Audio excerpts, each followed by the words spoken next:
Hello बच्चों। आज हम लोग प्रोजेक्टाइल मोशन का डिस्कशन स्टार्ट करते हैं। इसका पहला क्वेश्चन देखा जाए।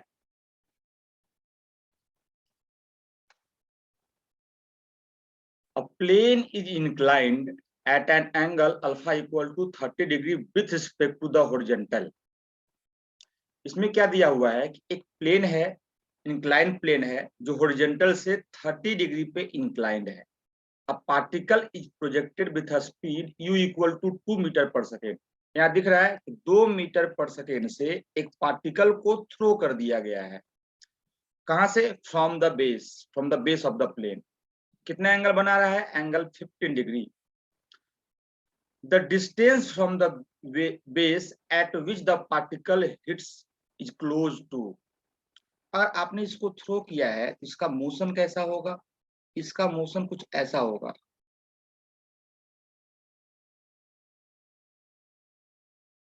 तो पूछा है the distance from the base, जहां से आपने फेंका है, at which the particle hits the plane. मतलब यहां से इस पॉइंट की दूरी निकालना है। यहाँ पे पार्टिकल हिट किया है तो आपको ये डिस्टेंस निकालना है। और ये डिस्टेंस है क्या? Range. Range on inclined plane. Range on inclined plane. तो क्लास में बेसिकली तीन तरह का प्रोजेक्टाइल मोशन पढ़ाया जाता है। एक पढ़ाया जाता है कि आपने ग्राउंड से फेंका, ग्राउंड पे आ गया। दूसरा पढ़ाया जाता है कि आपने एक टावर से फेंका, मतलब एक हाइट पे जा करके। आप इधर भी फेंक सकते हो, आप इधर भी फेंक सकते हो, आप इधर भी फेंक सकते हो। ये दूसरे टाइप का होता है। और तीसरे टाइप का होता है कि कहाँ से फेंका गया है? इंक्लाइन प्लेन से फेंका गया है। तो थर्ड वाला केस पूछा है। ये तीन प्रोजेक्टाइल मोशन में सवाल तो बहुत तरह के बन सकते हैं, लेकिन तीन जनरल केस होते हैं। एक पहला केस ये, एक दूसरा केस ये, एक projectile thrown on incline plane. इस वाले केस से सवाल पूछा गया है। इसमें सिंपली क्या करते हैं कि इसको ओरिजिन मानते हुए इधर एक्स एक्सिस और इधर क्या मान लेते हैं? Y axis. और जितने भी वेक्टर क्वांटिटी है एक्स और वाई के अलॉन्ग तोड़ लेते हैं।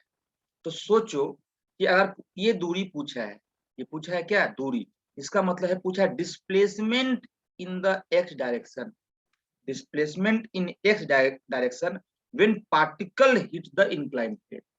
जब पार्टिकल इंक्लाइंड प्लेन को हिट कर दिया है, उस ड्यूरेशन में एक्स के लॉन्ग पार्टिकल कितना ट्रेवल किया है, अगर वो आप निकाल लेते हो तो आप ये रेंज निकाल लिए। है कि नहीं? उसी का हम कैलकुलेशन करेंगे। तो कैसे किया जाए?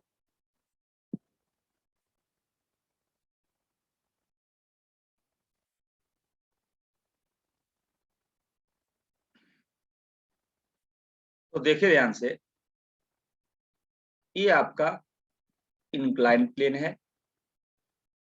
आपने इधर क्या मान लिया है? Y axis. ये एंगल कितना दिया हुआ है? ये एंगल 30 है। ये आप एक्स एक्सिस और ये है वाई एक्सिस। सबसे पहले एक्सीलरेशन का कंपोनेंट ले। एक्सीलरेशन नीचे है जी, तो इसका ये हो गया वाई कंपोनेंट, इधर हो गया एक्स कंपोनेंट। अब ये एंगल 30, तो ये 60, तो ये 30। ये हो गया जी कॉस 30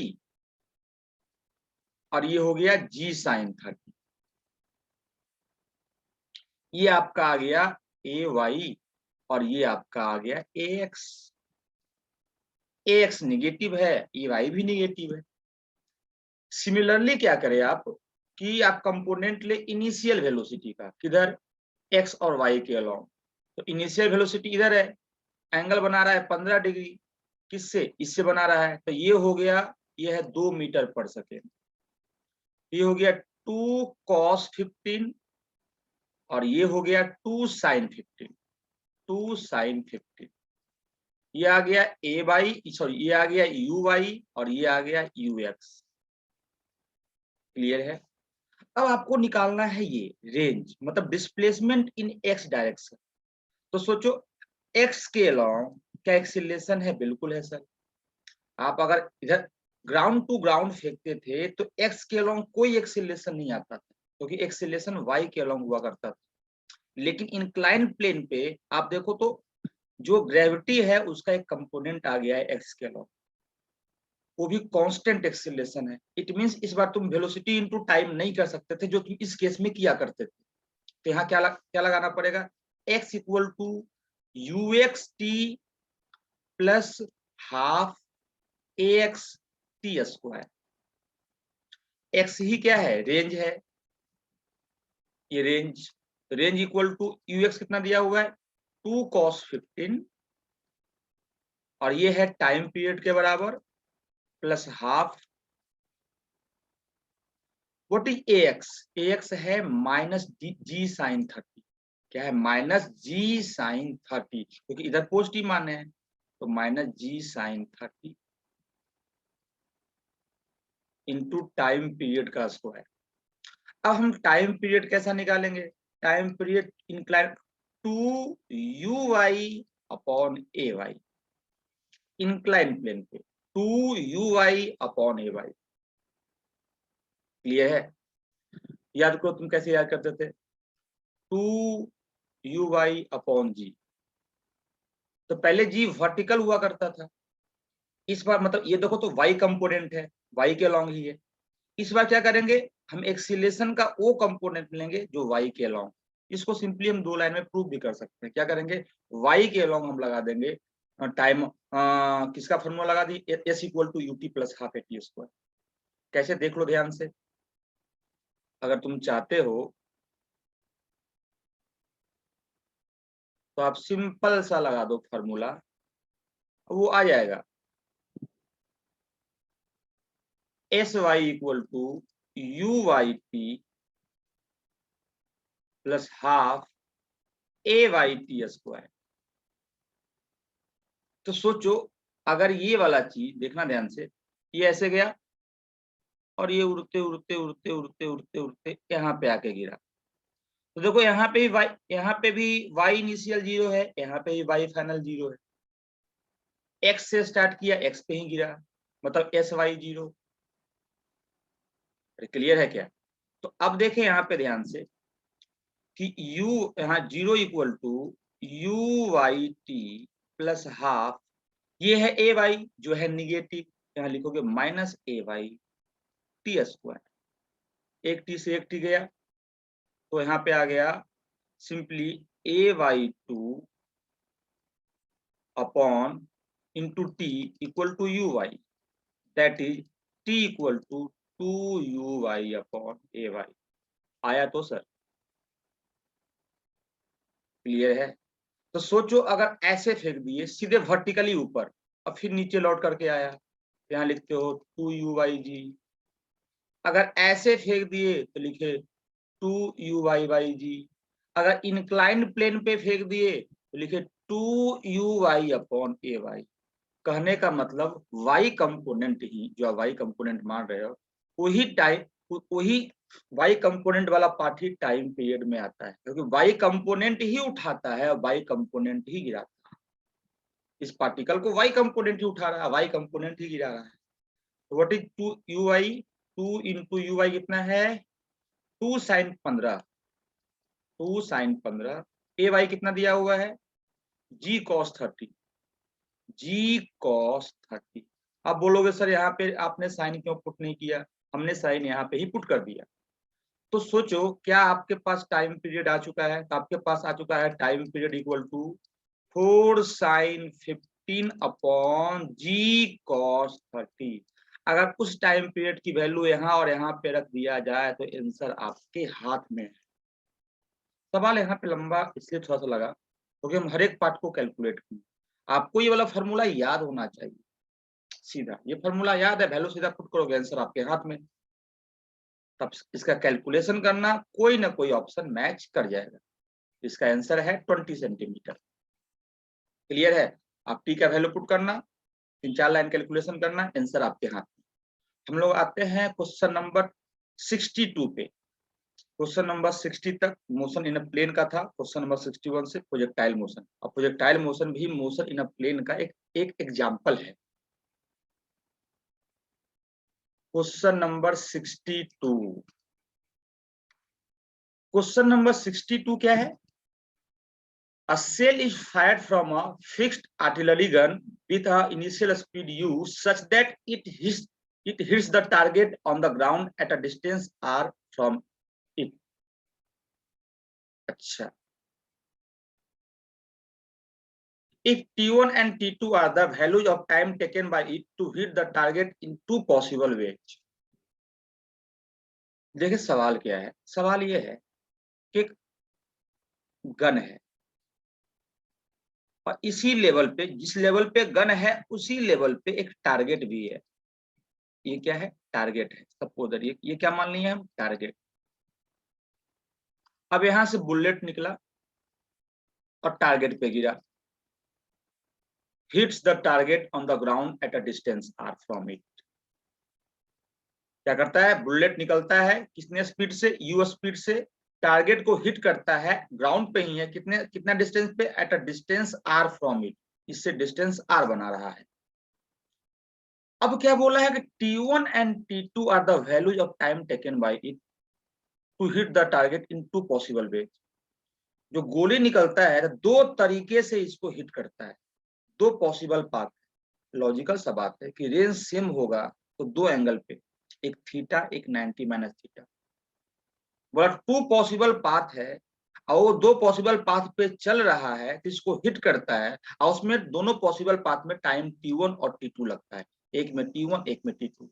तो आपको पता है दो पॉसिबल पाथ क्या है? एक एंगल थीटा वाला, एक एंगल 90 माइनस थीटा वाला। क्योंकि थीटा और 90 माइनस थीटा पे रेंज क्या होते हैं? सेम होते हैं। ये रेंज ही तो है। तो एक हो गया ये और एक हो गया ये। इसमें मान लो टाइम T1 और इसमें मान लो टाइम T2।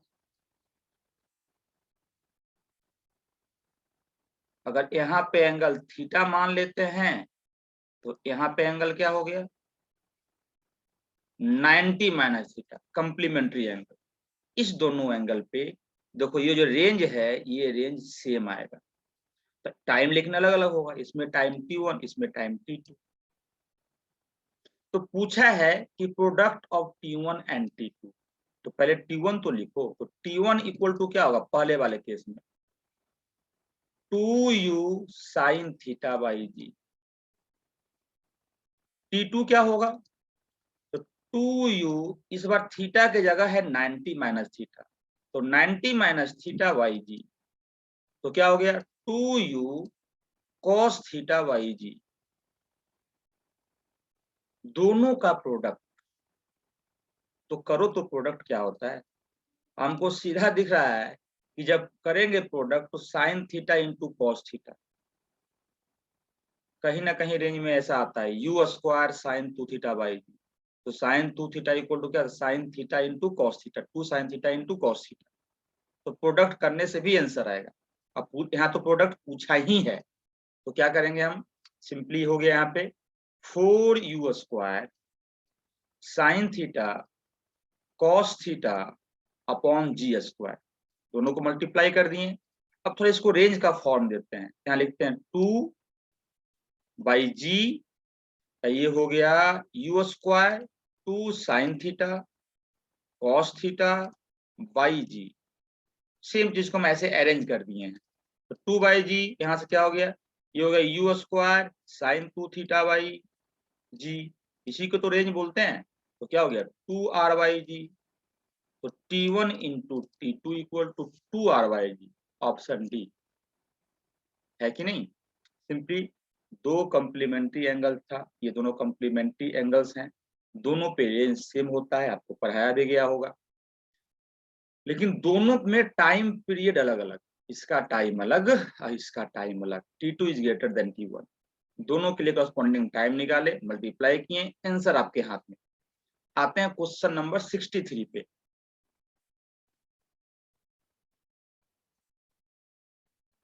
क्वेश्चन नंबर 63 क्या है? The trajectory of a particle near the surface of earth is given by this.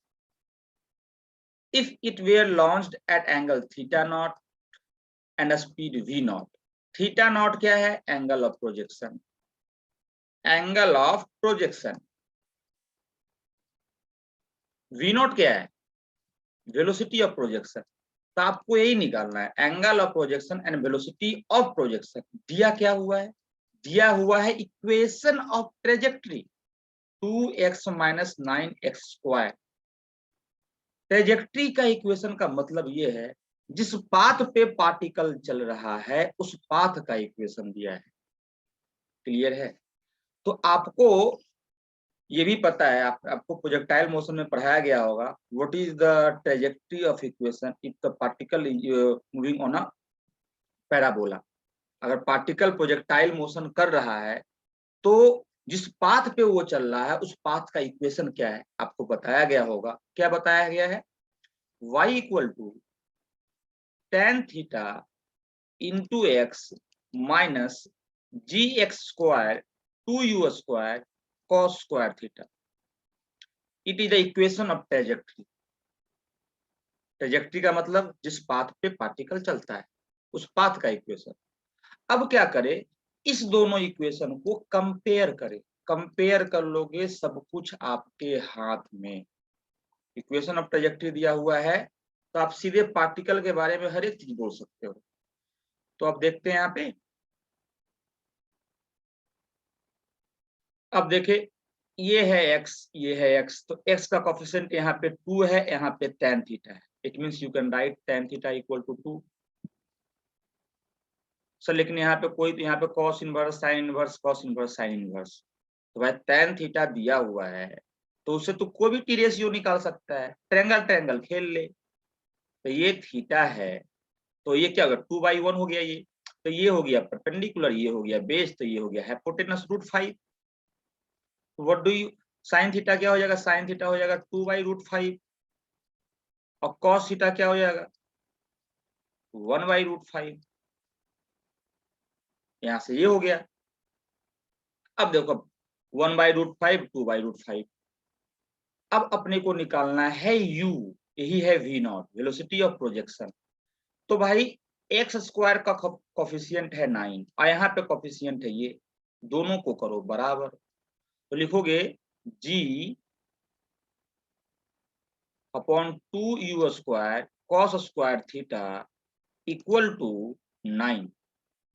अपने को निकालना क्या है u², तो u² यू निकालना, u² equal to 10/2 into 9 cos² theta. इसको इधर ले गए, इसको इधर लेके आए, तो 2 इंटू ये 9 है ना, ये जी लग रहा था, ये हो गया 5/9 cos² थीटा। तो cos² थीटा क्या हो जाएगा 1/5, 1/5।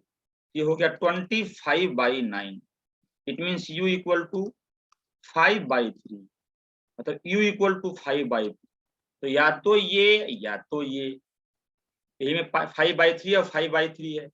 अब क्या पूछा है कि यहाँ पे देखो sine theta equal to 1/√5 possible नहीं है, यहाँ पे cos theta equal to 1/√5 possible है। तो कौन सा ऑप्शन, ये, मतलब theta equal to cos inverse 1/√5 and v0 equal to 5/3, option है।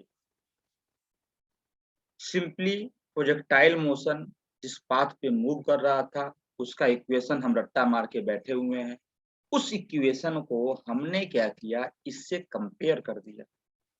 अब इससे कंपेयर कर दिया तो हमारे पास आंसर आ गया। क्लियर है?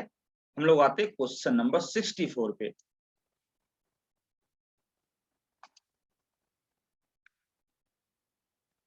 सिक्सटी फोर क्या है, two particles are projected from the same point with the same speed. दो पार्टिकल को सेम पॉइंट से फेंका गया है, सेम स्पीड से फेंका गया है, such that they have same range. भाई सेम रेंज कब होगा, जब दोनों कुछ ऐसे फेंका गया होगा कि वो दोनों एंगल एक दूसरे के रिस्पेक्ट में क्या हो, कंप्लीमेंट्री हो। एक थीटा तो एक 90 माइनस थीटा, लेकिन दोनों का मैक्सिमम हाइट h1 और h2 आया है। मतलब थीटा पे फेंके हैं तो h1 आया है, 90 माइनस थीटा पे फेंके हैं तो h2 आया है। तो बोला कौन सा रिलेशन सही आपको दिख रहा है, रेंज h1 और h2 में कौन सा रिलेशन सही दिख रहा है कि नहीं। क्वेश्चन सॉल्व करते हैं। अभी हम सॉल्व किए थे टाइम वाला रिलेशन, अब आ गया हाइट वाला रिलेशन। तो कैसे करेंगे सॉल्व? सिंपली वही कहानी, यहां से फेंका गया, पहले इस पे गिरा, फिर एक और एंगल पे फेंका गया, फिर यहाँ गिरा, रेंज सेम है दोनों केस में, एंगल थीटा, और ये एंगल हो गया 90 माइनस थीटा। तो H1 क्या लिखेंगे? H1 ये हो गया H1 और ये हो गया H2। H1 equal to u square पहले वाले केस में, sine square theta by 2g, second वाले केस में u square sine square 90 minus theta, जहां पे थीटा होगा वहां पे क्या है 90 minus theta upon twice g. तो क्या हो गया u square cos square theta by twice g. अब देख के लग रहा है कि दोनों को मल्टीप्लाई करेंगे तब sign theta into cos theta आएगा, ऐसा ही रेंज में आता है, तो मल्टीप्लाई ही करना पड़ेगा, और यहाँ भी मल्टीप्लाई के टर्म में ही ऑप्शन दिया हुआ है, सीधा मल्टीप्लाई करेंगे। तो H1 इंटू H2 करोगे, H1 इंटू H2, तो अपने पास क्या आएगा u टू द पावर 4, यहाँ नीचे 4g स्क्वायर, और यहाँ आ गया sign square theta into cos square theta. Clear है? अब क्या करेंगे, इसको सेट करते हैं, तो यहाँ आ जाएगा u square into 2 sign square theta cos square theta का होल स्क्वायर, और यहाँ चला जाएगा g, और यहाँ पे हो जाएगा, अगर आपने इधर इसमें 2 का स्क्वायर से मल्टीप्लाई किया है तो नीचे आ जाएगा 1/4 इंटू 4। सिंपली सेट कर दिए रेंज के लिए, क्योंकि कहीं भी यू स्क्वायर दिया नहीं हुआ है, तो अपने को यू स्क्वायर का स्क्वायर करना पड़ा। तो यहाँ 2 का स्क्वायर तो 4, तो 4 से ऊपर मल्टीप्लाई किया तो नीचे करेंगे डिवाइड, क्या गया 1/16, ये क्या हो गया, ये हो गया सिंपली यू स्क्वायर। यहाँ जब यहाँ स्क्वायरिंग कर ही दिए तो यहाँ पे ये क्यों दे रहे हैं, जब बाहर से हम स्क्वायरिंग कर ही दिए तो यहाँ पे देने की कोई जरूरत नहीं है। ये हो गया u square sine 2 theta by g का होल स्क्वायर, तो यहाँ से हो गया 1/16 into r, तो we can write r equal to 16 या r square, sorry r square equal to 16 h1 h2, r square equal to 16 को ले गए इस साइड, तो r square equal to 16 h1 h2। कौन सा ऑप्शन? Option A. कुछ नहीं किए हम, बहुत सिंपल सवाल है, H1 H2 को मल्टीप्लाई किए और यहाँ पे सेटिंग किए हम कि R हम रेंज कैसे फॉर्म कर सकते हैं, उसको फॉर्म कर दिए, सीधी सी बात है। हम लोग आते हैं क्वेश्चन नंबर 65 पे।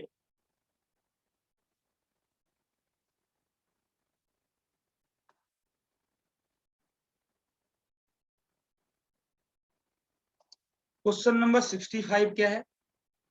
Two guns A and B can fire bullet at speed 1 kilometre पर सेकेंड and 2 किलोमीटर पर सेकेंड। दो गन है भाई, सिंपली दो गन है, गन ए और gonna be. Gun A bullet फेंकता है 1 किलोमीटर पर सेकेंड से, और गन बी बुलेट फेंकता है 2 किलोमीटर पर सेकेंड से, from a point on a horizontal ground. एक पॉइंट है हॉरिजॉन्टल ग्राउंड पे, वहां से फेंक रहा है। इन ऑल पॉसिबल डायरेक्शन, कहने का मतलब इधर भी फेंक सकता है, इधर भी फेंक सकता है, इधर भी फेंक सकता है, उधर भी फेंक सकता है, इधर भी फेंक सकता है, सारे पॉसिबल डायरेक्शन में फेंक सकता है। The ratio of maximum area covered by the bullets fired by the two guns. अब लॉजिकल सा बात है कि हर एक डायरेक्शन में फेंक सकता है, तो क्या ग्राउंड पे एक सर्किल नहीं बन रहा है क्या? सोचो, अगर बीच में गन है, इधर भी फेंक सकता है, इधर भी फेंक सकता है, इधर भी फेंक सकता है, इधर भी फेंक सकता है, इधर भी फेंक सकता है, इधर भी फेंक सकता है, तो आपको एक प्रोजेक्टाइल मोशन दिख नहीं रहा है, यहाँ से ऐसे, यहाँ से ऐसे। तो अगर हर एक डायरेक्शन में फेंक सकता है तो एक एरिया में फेंक सकता है, और एक एरिया में फेंक सकता है तो मैक्सिमम एरिया क्या कवर कर सकता है? तो एरिया मैक्सिमम तब होगा जब ये रेंज मैक्सिमम आएगा। सर्कल का एरिया मैक्सिमम तब होगा जब रेंज मैक्सिमम आएगा। और रेंज मैक्सिमम कब होता है? रेंज मैक्सिमम तब होता है जब एंगल ऑफ प्रोजेक्शन होता है 45 डिग्री। मतलब 45 डिग्री पे फेंकेंगे तो रेंज मैक्सिमम आएगा, और रेंज मैक्सिमम आएगा तो एरिया मैक्सिमम आएगा, और एरिया मैक्सिमम आ गया तो उस एरिया का हम रेशियो निकाल लेंगे, रेशियो ऑफ मैक्सिमम एरिया, जब 1 मीटर पर सेकंड से फेंका गया और जब 2 मीटर पर सेकंड से फेंका गया। क्लियर है? तो आर मैक्सिमम क्या है? तो आर मैक्सिमम है simply u square by g, u square sine 2 थीटा। तो क्या हो गया 45 डिग्री, 2 इंटू 45 डिग्री, ये हो गया सिंपली 1 साइन 90 इक्वल टू 1, तो यू स्क्वायर बाई जी। अब एरिया क्या हो गया? Area you can right, circle है तो ये तो रेडियस हो गया, यही ये जो रेंज है वो रेडियस के बराबर है, तो area equal to pi r maximum का स्क्वायर, इसका मतलब पाई यू टू पावर 4 और जी स्क्वायर। तो आपको दिख रहा है ना कि ये तो दोनों में कांस्टेंट आएगा, चाहे 1 किलोमीटर पर सेकंड हो या 2 किलोमीटर पर सेकंड हो। इट मींस जो एरिया आया है वो directly proportional to u to the power 4, इस कंसेप्ट को यूज करेंगे।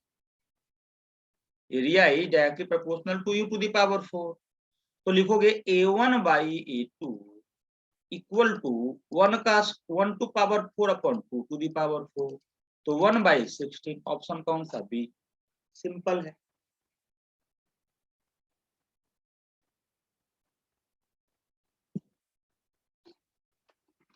मैक्सिमम रेंज के कॉन्सेप्ट को यूज किया। क्लियर है? और उससे थोड़ा सा बढ़ाकर पूछा, एरिया पूछ लिया, तो पाई आर स्क्वायर भाई रेंज क्या हो गया? रेडियस के बराबर। हम लोग आते हैं क्वेश्चन नंबर 66 पे। इसमें क्या है? A body is projected at t equal to 0 with a velocity 10 meter per second at an angle of 60 degree with the horizontal। ये होरिजेंटल मान लो।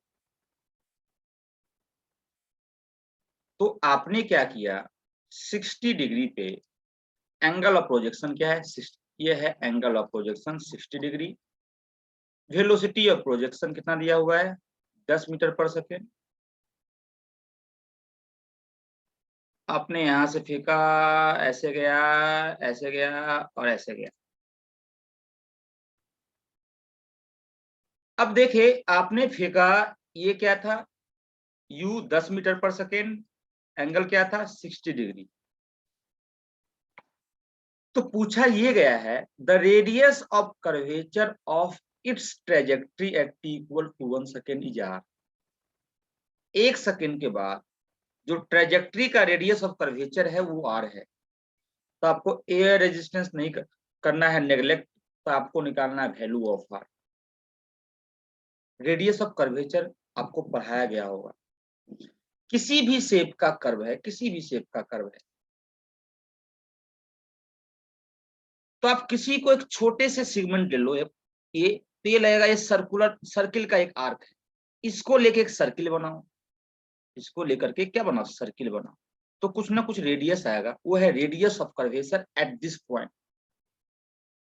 कोई भी कर्व पे, कोई भी कर्व का एक सेगमेंट लो, आपको यहाँ पे निकालना है रेडियस ऑफ कर्वेचर, यहाँ निकालना है रेडियस ऑफ कर्वेचर, तो अब एक छोटा सा ले लिए यार,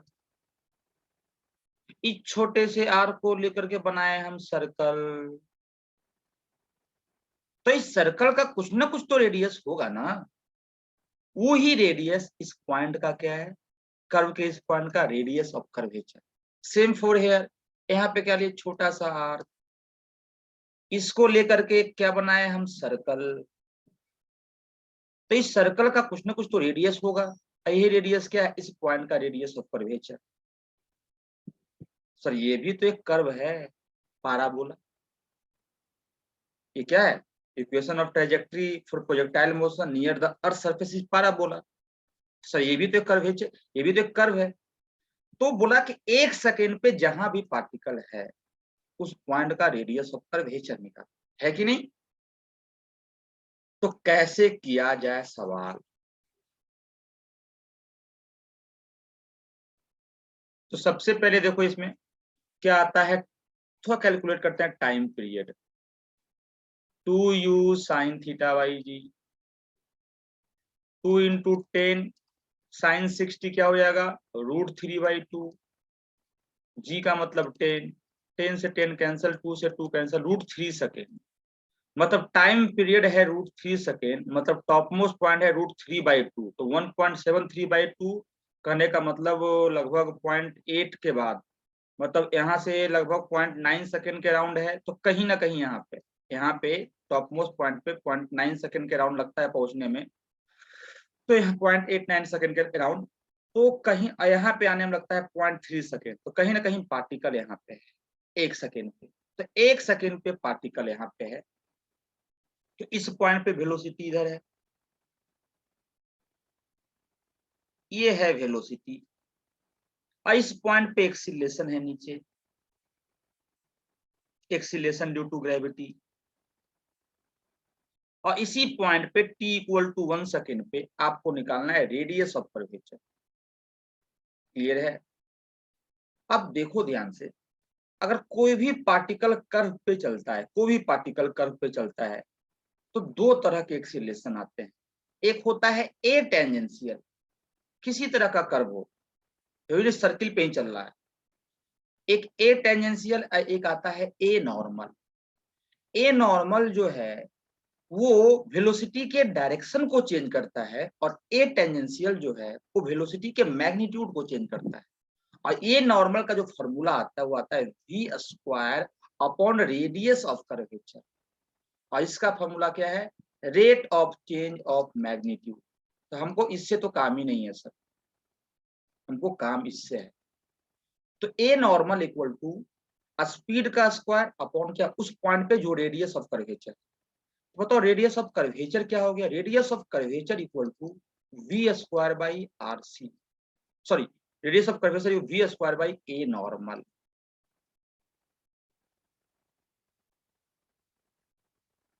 अब सोचे ये ए नॉर्मल क्या है, ये ए नॉर्मल है। सोचो वेलोसिटी का डायरेक्शन क्या होगा, वेलोसिटी का डायरेक्शन होगा अलोंग द टेंजेंट, और ये भी है अलोंग द टेंजेंट, तो वेलोसिटी इधर होगा। ए नॉर्मल क्या है, a normal is perpendicular to velocity. तो ये क्या है, component of acceleration perpendicular to velocity, component of acceleration perpendicular to velocity. तो ही काम यहाँ पे करते हैं, इसका कंपोनेंट निकालते हैं, किसके परपेंडिकुलर, वेलोसिटी के परपेंडिकुलर। तो सोचो अगर ये एंगल थीटा मान लेते हैं, तो बताओ ये क्या आएगा, जी कॉस थीटा। यही हमारे लिए क्या है, ए नॉर्मल। ये क्या है, component of velocity, component of velocity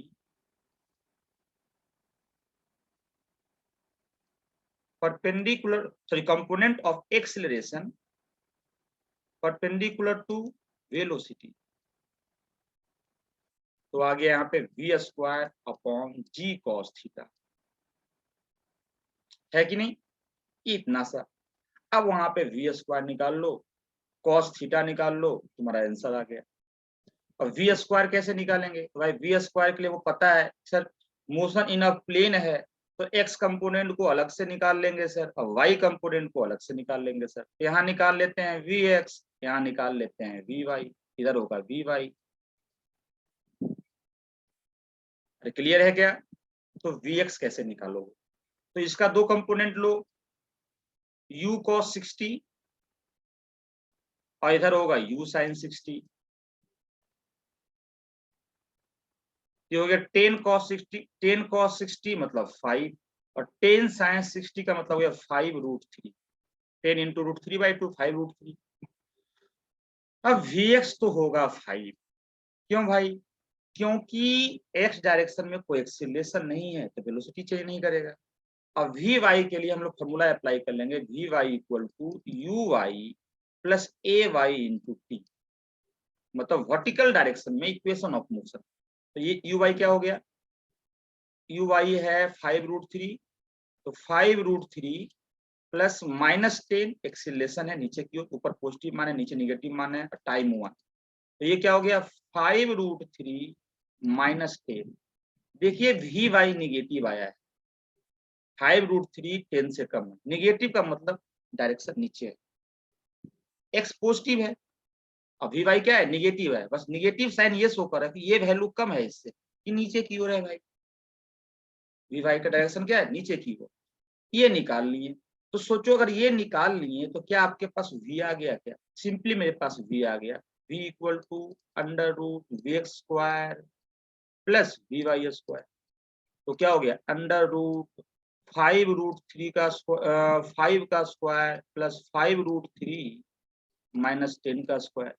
और इसको सॉल्व करो, क्या आता है, इसको हम लोग कंप्लीट सॉल्व करेंगे। 25, ये 75 प्लस 100, यहाँ से हो गया 2ab, तो हो गया -100√3। यहाँ हम लोग फॉर्मूला यूज कर लिए, a² plus b² plus 2ab। तो यहाँ से क्या आ गया, ये आ गया हमारे पास 200 -100√3। तो ये हो गया 200 -100√3 का मतलब क्या, √3 का मतलब 1.73। √3 का वैल्यू, √2 का वैल्यू, √2 का वैल्यू क्या होता है 1.41। ये सब आपको याद होना चाहिए एग्जाम के लिए। तो 1.73, तो 200 माइनस 1.73 इंटू 100, तो 173। तो आ गया ये √27। ये भी आ चुका है। अब सोचो ये थीटा है, तो ये 90 माइनस थीटा, क्योंकि दोनों परपेंडिकुलर है। ये थीटा है, तो ये दोनों परपेंडिकुलर, तो ये 90 माइनस थीटा। और ये दोनों परपेंडिकुलर है, तो ये 90 माइनस थीटा, तो ये थीटा। अरे क्लियर है क्या? अब देखिए इधर है vx, इधर है vy, और ये है v। समझ में आया कि नहीं आया?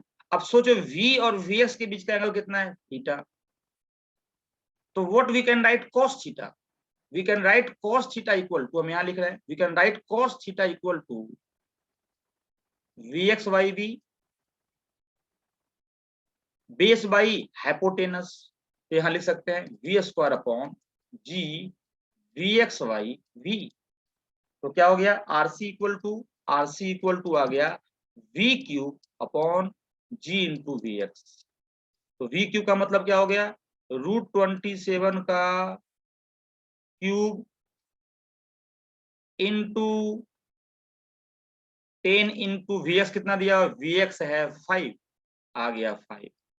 अब √27 कहीं ना कहीं 5 से ज्यादा है। √27 ये आपको खुद से कैलकुलेट, हम मोबाइल से कर लेते हैं, लेकिन आपको खुद से कैलकुलेट करना है। तो रूट से मतलब 5 पॉइंट समथिंग आएगा, देख लेते हैं।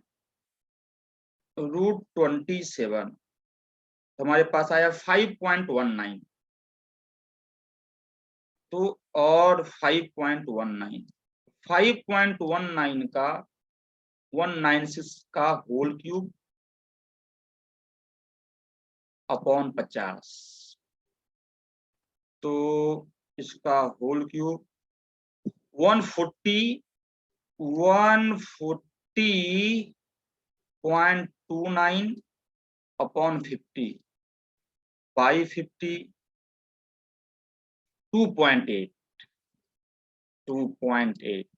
कौन सा आंसर, डी।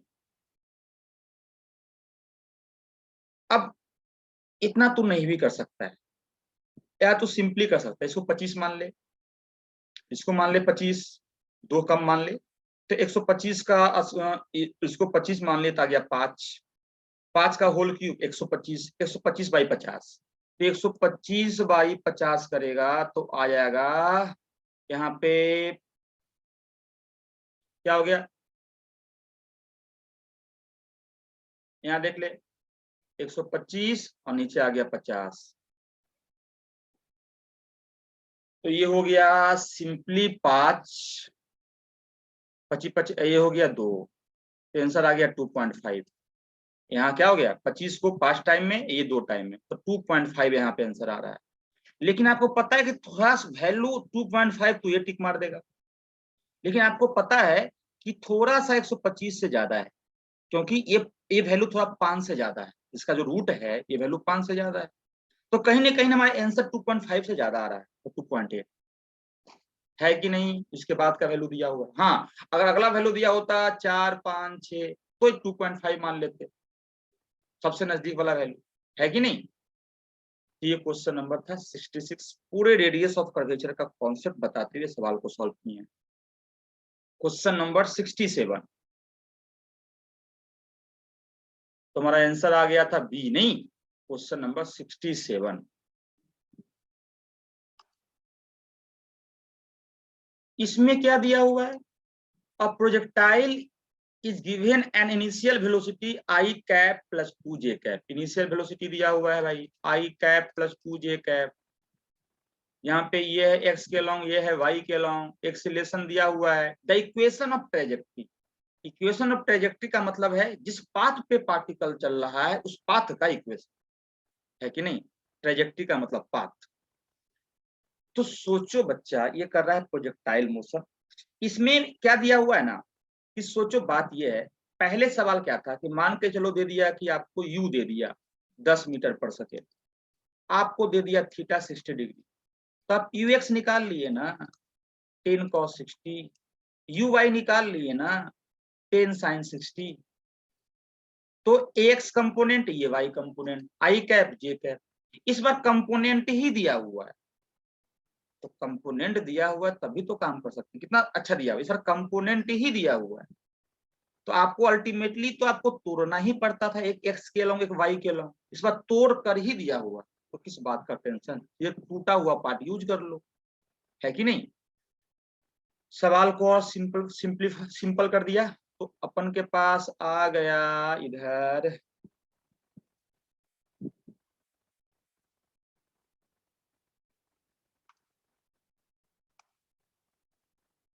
ux दिया हुआ है 1 और uy दिया हुआ है 2 और नीचे है एक्सीलरेशन g, पार्टिकल पाथ ऐसा लेगा, इसका इक्वेशन।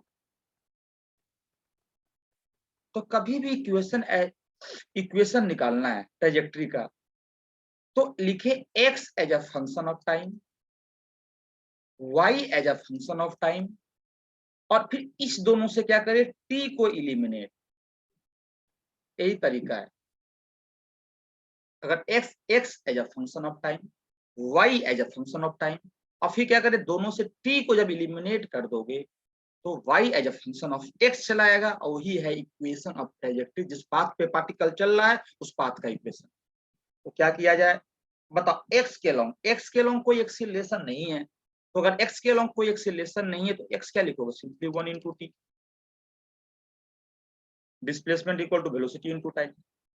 लेकिन वाई के लॉन्ग कांस्टेंट एक्सीलरेशन है, तो क्या लिखोगे s, s equal to u t plus half a t square, तो एस इक्वल टू क्या हो गया एस वाई, यू का मतलब है 2 T half minus 10 T square. अरे वाई में लगा दिए, वाई में एक्सीलरेशन, एक्स को अलग देखो वाई को अलग देखो तभी सवाल होगा।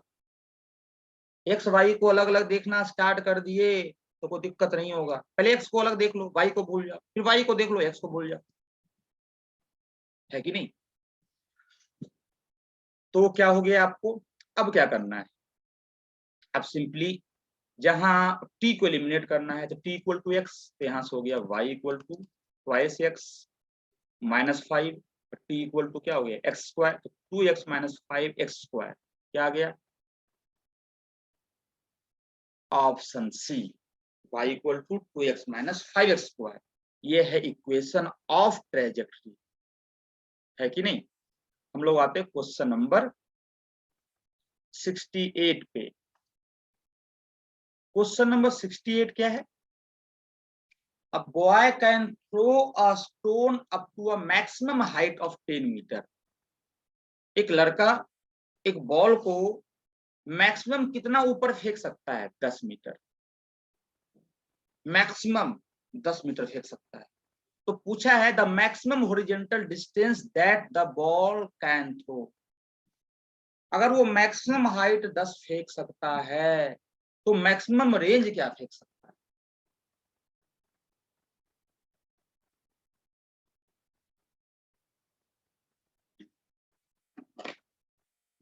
अगर वो मैक्सिमम हाइट 10 फेंक सकता है तो मैक्सिमम रेंज क्या फेंक सकता है?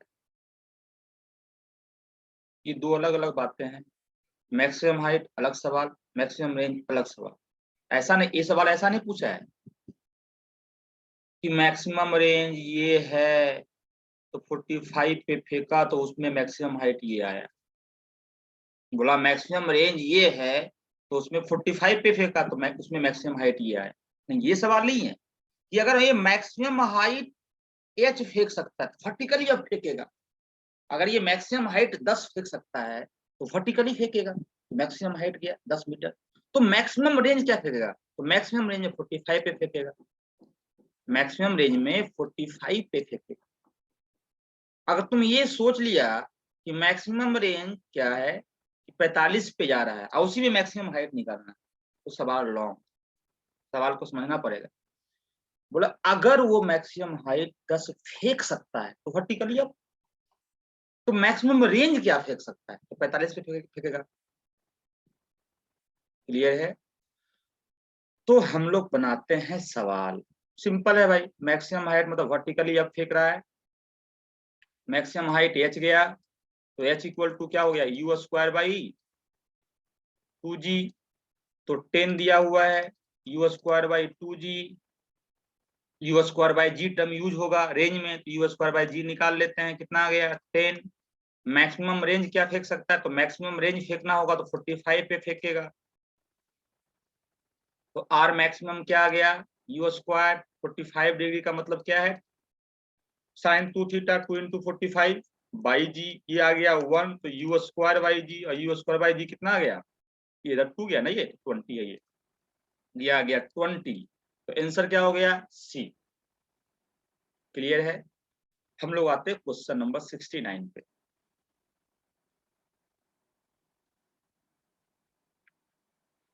क्वेश्चन नंबर 69 क्या है? अब वाटर फाउंटेन, आपने देखा होगा वाटर का फाउंटेन, जो पानी एक यहाँ पे पानी ऐसे पानी ऐसे पानी ऐसे गिरते रहता है, तो वाटर फाउंटेन है। ऑन द ग्राउंड स्प्रिंकल्स, इसका मतलब छिड़कना, हर एक डायरेक्शन में छिड़क रहा है। Water all around it, if the speed of water coming out of the fountain is v. जब फाउंटेन से पानी निकल रहा था तो वाटर का स्पीड भी था। The total area around the fountain that gets wet, total area कितना वेट हो सकता है? The total area around the fountain, जितना वो वेट हो सकता है। वह टोटल एरिया क्या वेट हो सकता है? तो आपको मैक्सिमम रेंज पे जाना पड़ेगा। टोटल फाउंटेन है तो 30 पे ही फेंक रहा होगा, 40 डिग्री पे फेंक रहा होगा, 45 पे ही फेंक रहा होगा, 60 पे ही फेंक रहा होगा, अलग अलग एंगल पे फेंक रहा होगा। तो टोटल एरिया क्या वेट हो सकता है? तो भाई जो रेंज मैक्सिमम आएगा तो उसके कॉरस्पॉन्डिंग एरिया मैक्सिमम आएगा, वही टोटल एरिया होगा, वही मैक्सिमम एरिया जो भीगा हुआ होगा, है कि नहीं? तो यहाँ से ऐसे और यहाँ से ऐसे, यहाँ से ऐसे, ऐसा सवाल शायद आज डिस्कस कर चुके थे। मतलब रेंज को मैक्सिमाइज करना है सिंपली, एक इधर और एक इधर। इसको ले तो एक सर्किल बना लो। तो आर मैक्सिमम जस्ट पर है theta 45 u square by g. Area क्या हो जाएगा? Pi r square u square by g का होल स्क्वायर। तो pi u to the power 4 by g, कौन सा? जी स्क्वायर, तो कौन सा? बी। सिंपल सवाल था भाई, ऐसा तो डिस्कस कर चुके थे हम लोग। आते हैं क्वेश्चन नंबर 70 पे। क्वेश्चन नंबर 70 क्या है? अ प्रोजेक्टाइल कैन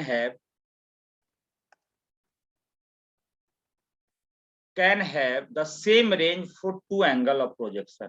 हाँ भाई, कंप्लीमेंट्री एंगल, एक 30 तो एक 60, एक 15 तो एक 75। अब एक में टाइम ऑफ फ्लाइट T1 दिया हुआ है, एक में टाइम ऑफ फ्लाइट T2 दिया हुआ है। ये सवाल तो पक्का यही है, एक बार थीटा पे, एक बार 90 माइनस थीटा पे। इसमें टाइम ऑफ फ्लाइट T1, इसमें time of flight T2। then the product of the two time of the then the product of two time of flight is proportional to। ये सवाल को just आज ही solve किए हैं। T1 equal to T2 equal to T1 into T2 equal to 2R by g. तो T1 into T2 is directly proportional to R. आप purely solve करना, जैसे सॉल्व किया जाता है, T1 को निकालना, T2 को निकालना, दोनों को मल्टीप्लाई करना, तो रेंज के फॉर्म में आएगा 2R/G आएगा, तो लिखना डायरेक्टली प्रोपोर्शनल टू आर। कौन सा ऑप्शन? Option B. हम लोग आते क्वेश्चन नंबर 71 पे। A ball is thrown from a point with a speed v0 at an angle of projection theta. एक हॉरिजॉन्टल डिस्टेंस है, एक बॉल को फेंका गया है किस पे भाई? v0 से, एंगल थीटा से, तो ये बॉल जो है वो ऐसे जाएगा। From the same point and at the same instant, same point और same instant, जिस समय पे बॉल फेंका गया है और जिस पॉइंट से बॉल फेंका गया है, वहां से एक पर्सन क्या करता है? Person starts running with a constant velocity. एक पर्सन क्या होता है? कांस्टेंट वेलोसिटी से रन करना स्टार्ट करता है। किस लिए भाई? To catch the ball, ball को कैच करने के लिए। तो सिंपली यहां से मान के चलो कोई पर्सन है जो रन करना स्टार्ट किया, और रन करना स्टार्ट किया ताकि वो बॉल को कैच कर ले। मतलब will the person be able to catch the ball? क्या पर्सन बॉल को कैच कर सकता है? If yes, what should be the angle, what should be the angle of projection? अगर पहले किस स्पीड से दौड़ रहा है पर्सन? पर्सन दौड़ रहा है v0/2 से। पर्सन दौड़ रहा है v0/2 से। तो पर्सन क्या किया? उसी टाइम पे, जिस टाइम पे बॉल फेंका गया था, और उसी पॉइंट से, जिस पॉइंट से बॉल फेंका गया था, उसने रन करना स्टार्ट किया v0/2 से, ताकि बॉल को कैच कर ले। बोला क्या बॉल को कैच कर सकता है? अगर कैच कर सकता है तो एंगल ऑफ प्रोजेक्शन क्या है? कैच करने का मतलब है जितने टाइम में ये बॉल यहाँ से यहाँ पे गिर जाएगा, उतने टाइम में इसको भी यहाँ से यहाँ पहुंच जाना होगा, उतने ही टाइम में। मतलब इसका जो डिस्प्लेसमेंट है वो इसके रेंज के बराबर आना चाहिए। अरे बोल भाई, तो सोच, अगर रेंज लिखेगा तो रेंज क्या लिखेगा? v0 cos theta, that is ux, इसका x कंपोनेंट, ये v0 है, ये हो गया थीटा है, तो ये v0 cos थीटा। अब बताओ रेंज को किसने चलाया? v0 cos theta. तो रेंज तो हॉरिजॉन्टल डायरेक्शन में आ रहा है, और हॉरिजॉन्टल में कोई एक्सीलरेशन नहीं है, तो रेंज को ये चला रहा है कितने टाइम के लिए? For time of flight. तो simply vx into time, x के अलॉन्ग, ये क्या है? Displacement in x direction during time of flight. अब बताओ इसी जितना रेंज आया उतना ही डिस्प्लेसमेंट इसको भी कवर करना पड़ेगा टाइम ऑफ फ्लाइट में। तो हो जाएगा v0/2 इंटू टाइम, तो t से t कैंसल, v0 से v0 कैंसल, तो क्या आ गया? cos theta equal to half, it means theta equal to 60 degree. कौन सा आंसर भाई? Answer A. Angle of projection 60 degree हो तो कन्फर्म वो बॉल को कैच करेगा। अरे लॉजिकल सा बात है भाई। अगर ये v0/2 से चल रहा है, तो अगर ये भी हॉरिजॉन्टली में, अगर बॉल भी हॉरिजॉन्टली v0/2 से ही चलेगा तो कैच करेगा ना भाई। मतलब बॉल जितना हॉरिजॉन्टली चलेगा उतना ही अगर ये आदमी भी चले हॉरिजॉन्टली, हॉरिजॉन्टल डायरेक्शन में, तो कैच तो करेगा ही, है कि नहीं? बिल्कुल सही है। इसका मतलब v0 cos theta equal to, इसका मतलब क्या? सिंपली बोल सकते हो sir v0 cos theta equal to, अगर v/2 होगा, v0/2 होगा, इतना आदमी चल रहा है हॉरिजॉन्टली, तो इतना ही इसको भी चलना पड़ेगा बॉल को, तो कंफर्म। अब दोनों को बराबर करो, cos थीटा कितना आता है? Half theta equal to 60 degree. Simple सा है। हम लोग आते हैं आज का लास्ट क्वेश्चन 72। इसके बाद हम लोग स्टार्ट करेंगे Newton's laws of motion. Newton's laws of motion को हम 3 पार्ट में डिवाइड किए हुए हैं। तो पहला पार्ट है सिंपली हम लोग सवाल करेंगे, बेसिक सवाल, नॉर्मल पे, टेंशन पे, स्प्रिंग फोर्स पे, ये सब पे, नॉर्मल फ्री बॉडी डायग्राम पे सवाल चलेगा। सिंपल। फ्रिक्शन फ्रिक्शन के पहले सारा सवाल करेंगे, फिर उसके बाद हम न्यूटन्स लॉज ऑफ मोशन में, ये फ्रिक्शन पे हम चैप्टर डिफाइन कर दिए, उसका डिस्कशन अलग चलेगा, पूरा जितने भी सवाल फ्रिक्शन के वो सारे करेंगे। फिर उसके बाद न्यूटन्स लॉज ऑफ मोशन में ही एक पार्ट और आएगा, सर्कुलर मोशन। सर्कुलर मोशन का काइनेमेटिक्स भी और सर्कुलर मोशन का डायनेमिक्स भी। तो न्यूटन्स लॉज ऑफ मोशन को 3 पार्ट में कैटेगराइज किया गया है। एक वो वाला सवाल जो फ्रिक्शन के पहले है, एक वो वाला सवाल जो फ्रिक्शन से, स्पेशली फ्रिक्शन से बिलोंग कर रहा है, और फिर उसके बाद सर्कुलर मोशन। ये करने के बाद हम लोग चले जाएंगे वर्क, पावर और एनर्जी में। तो आज का हम लोग लास्ट क्वेश्चन सॉल्व करते हैं, क्वेश्चन नंबर 72।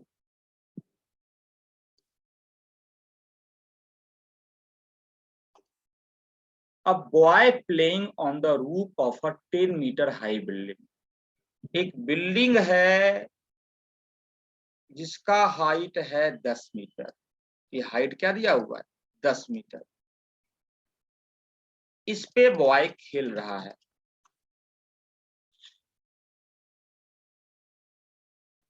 थ्रोज, हाँ, 10 metre high building throws a ball at a speed of 10 metre पर second at an angle of 60 degree with the horizontal। एक बॉल को फेंकता है जिसका स्पीड क्या है? 10 मीटर पर second, angle of projection 30 degree.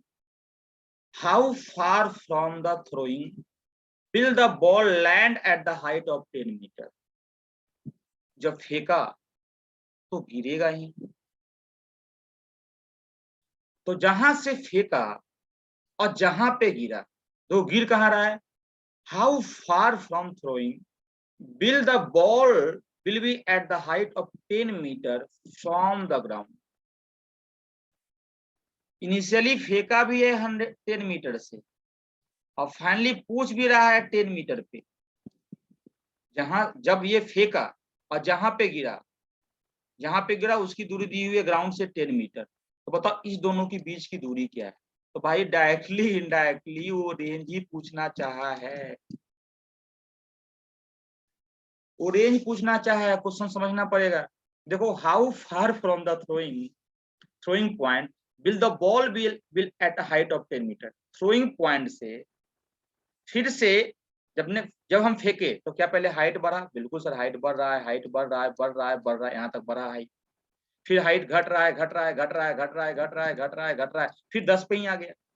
तो फिर 10 पे ही आ गया तो भाई जो हॉरिजॉन्टल लेवल से स्टार्ट किया तो वही हॉरिजॉन्टल लेवल पे आ गया।